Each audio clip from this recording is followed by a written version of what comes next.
Hello and welcome back to Craig's Workshop. I was abducted by aliens and so I haven't been able to do an update for 11 months. And believe me, I've tried, it just hasn't been possible. I was released yesterday and so it was very important that I got an update out as soon as possible.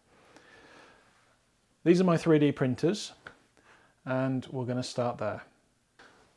So I've been spending the last 3 or 4 weeks working on these printers. This was an Ender 5, this is an Ender 3, and this one here you will have seen before. This is a very old one.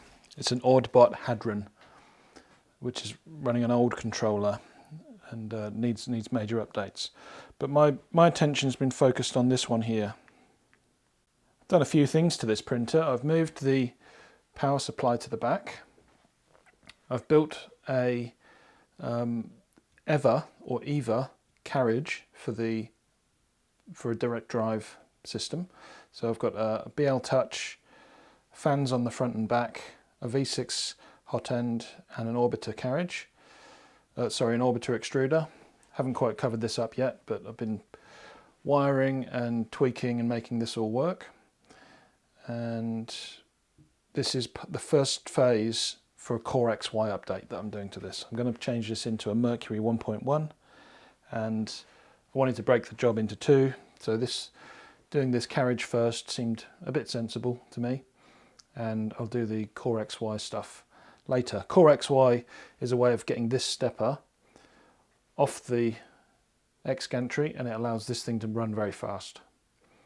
You end up with both steppers vertically and 2 belt paths, and it allows this thing to just whip around at silly speeds. And along with that upgrade, I'm going to use a firmware called Clipper and a small accelerometer on here to measure movement feedback, and so on and so on. And a possible third later update is a Hydra upgrade, which puts 3 lead screws under the bed. So if you're not into 3D printing, that will have all been gibberish. But basically I've got this 3D printer which is a few years old and needed a bit of maintenance. I've re-greased these bearings and this bearing. I've taken a printer that was a friend of mine gave me as a gift from a friend, Jeff, who I've mentioned before on the channel. He's a really good friend of mine in person and we've sort of known each other for years now. And he gave me this free of charge, which is amazing. And I'm trying to sort of do it justice and make the best of it. Also running a Pi 3 to control this with Octoprint, and made lots of little adapters and things for end stops and limit switches and cable management and so on. These two are basically stock printers. This is an Ender 3. I'm going to put this SKR board in it, and this is the Ordbot Hadron, and this one's going to get a complete ground up rebuild, 2 Y-axes, probably a mains powered bed, probably going to upgrade the bed size to 300 by 300, which means changing all of the frame, whole new carriage, and the carriage is going to be inspired by the neat little carriage on this one, the EVA. I love how small and compact that is. And I'll just show you over the back. The electronics on this are not the tidiest thing in the world. I'm not going to pan it too much because it's Jeff's handiwork. This was also a gift from Jeff several years ago, and I have printed with it, but I haven't done a great deal with it. And that's going to change. I'm going to make the most of this. Some examples of things I've been printing: these screwdriver racks and these plier racks and that kind of thing. Also, I use these Australian-made Fisher storage trays, but if you look at how they come naturally, the containers are too big, so I make these little parts bins with rounded bases, which lets you get individual ones out pretty easily. And I've been using a whole stack of these trays and printing these inserts to make them more usable. This was someone else's design, but this holds USB sticks and micro SD and normal SD. And I've got a couple of those to handle all the things I need near the desk. Also, I've been making picture frame stands and filament spool rollers and loads of other little things. I've used several rolls of filament in the last few weeks. One of the other fairly major changes I've made in this clean room is shelving. So I've added a shelf on the left for camera gear, and of course I'm using some of that gear right now. And having a dedicated space for it means I'm not piling it on top of things like paperwork and things falling over, and it's very, very dodgy. But also shelves on this back wall. I've got some a little bit of organisation starting. It's not perfect. There's loads more to do, but it's getting more usable the more time I spend improving it. The shelves are just raw hardwood, and I haven't planed them. I did plan to plane them and joint them and finish them and all the rest. But all I've done is put raw hardwood, cut it to length and put it on these metal brackets that I got from Bunnings. 3 brackets per shelf. And later on, if I want to refine those shelves, it's very easy to do one at a time. Take it down and make it good. One thing you might notice is in the main workshop there is a distinct lack of Primo lathe. I now have the Emco and the Hurlis.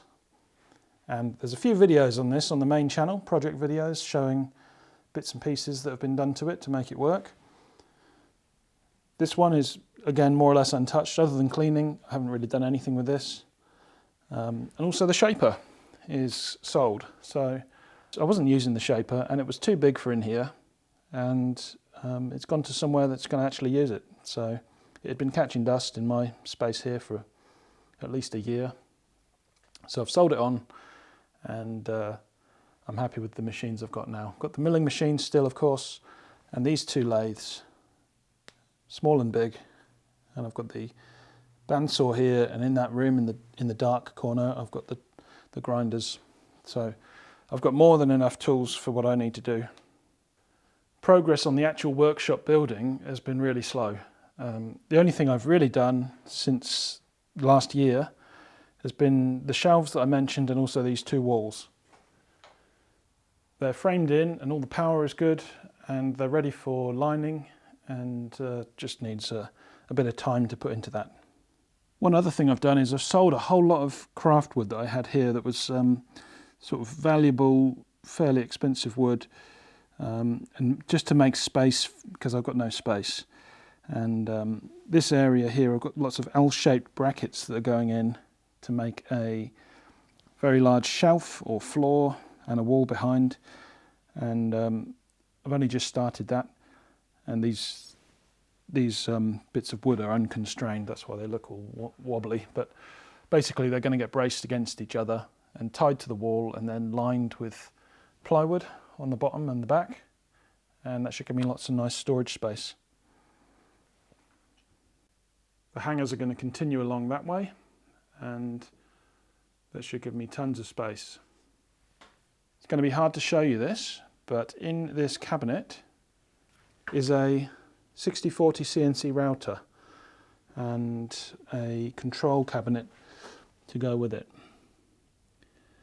And I haven't done anything with this yet other than take delivery of it. I purchased it from our local makerspace, which was a group that I founded with 4 other friends in 2017, and we've been going strong, but we lost our free space that we had access to. So some of this stuff got sold off to members, and this was one of the last things to be sold, and I bought it.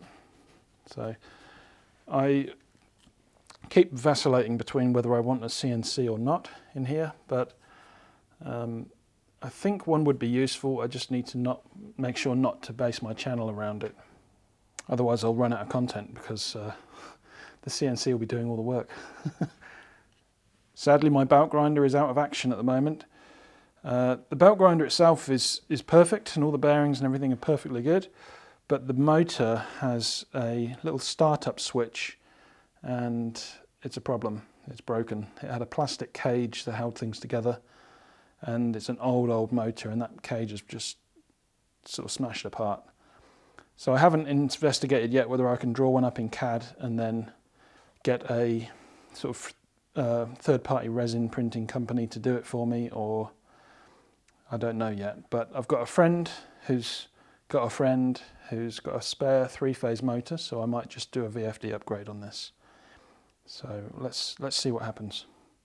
This little device is the LaserPecker 3, and this is worth a few $1,000s, and it was sent to me for free by LaserPecker, and it's got a frequency that's specific to metal, so you can actually engrave metal with this device, and it also has a rotary table device to go with it. So very, very cool, and I'm going to make a video about this, and I'm going to show you how I use it. I've also been approached by other companies like JLC, PCB and Vevor, and I'm just not sure what I would do to make a project video out of those. I'm trying to make sure my main channel is only excellent content, no filler, no adverts, none of that sponsorship stuff. So if I can get an object like this that solves an actual problem that I want to solve, then that's one thing, but I don't want to make a video for the sake of promoting a product. That's not my style, and I'm not interested in that. And the other thing I've been working on that's really cool is I've tried to consolidate all of my online chats and discords and texts and emails and all sorts of things into my own new Discord server. So no hard feelings if I was part of your Discord server and I no longer am. There's no problem. It's just that I had too many things, too many ways to get in touch with people, and I've tried to join that all into one and make it sensible, and I think it's working quite well.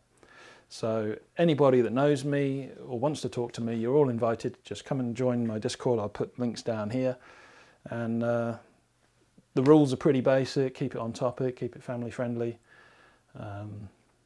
Do as Chirpy tells you to. And, you know, I think it's going to be a good move for me. It's been a good move so far. And, you know, if you're interested in joining in, then we would love to have you.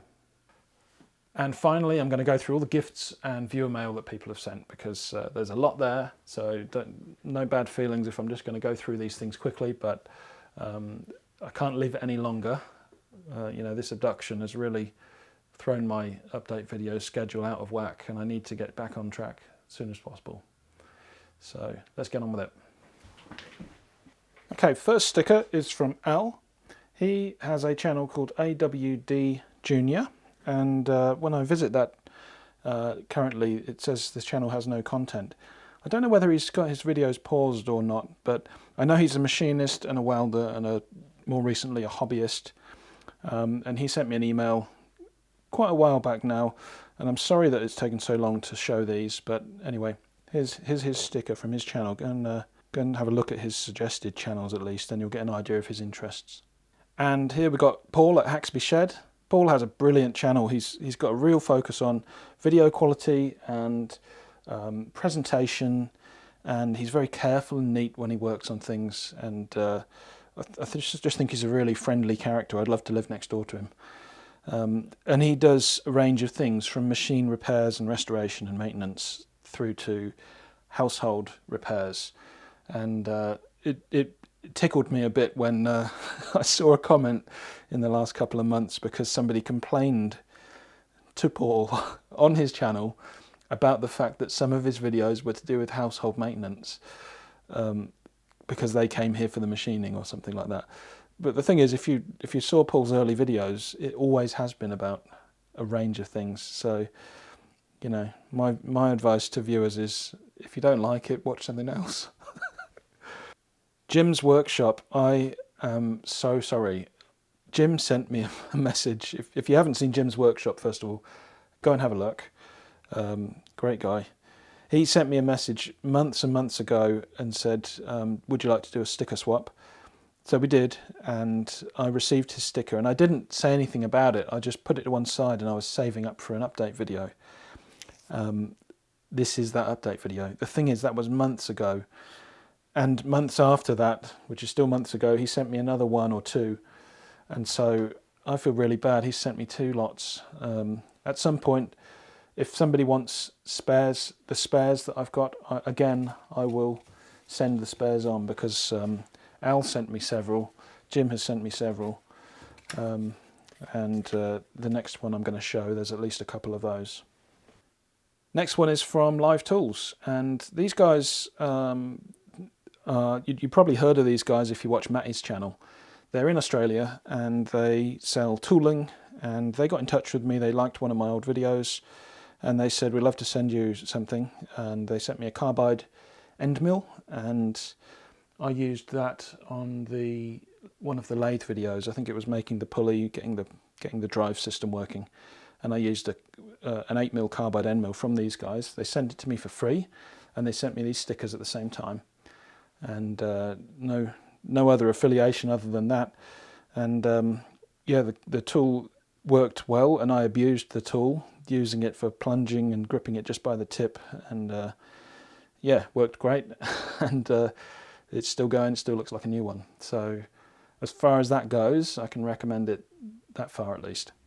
One of the local viewers of the channel is a lady called Rose, and she, I actually met her because I was buying a book from her about jewellery making, of all things, and I was interested in the small work aspect and the hand tools that were used and this kind of thing. But she later got in touch with me. She became a viewer of the channel. She loved the video I did about handrails, and she came and visited the workshop, and she had a repair for me to do, really a restoration on an old chair that was rusty, and I didn't have the time to do the job at the time. But she later on posted to me these books that she found.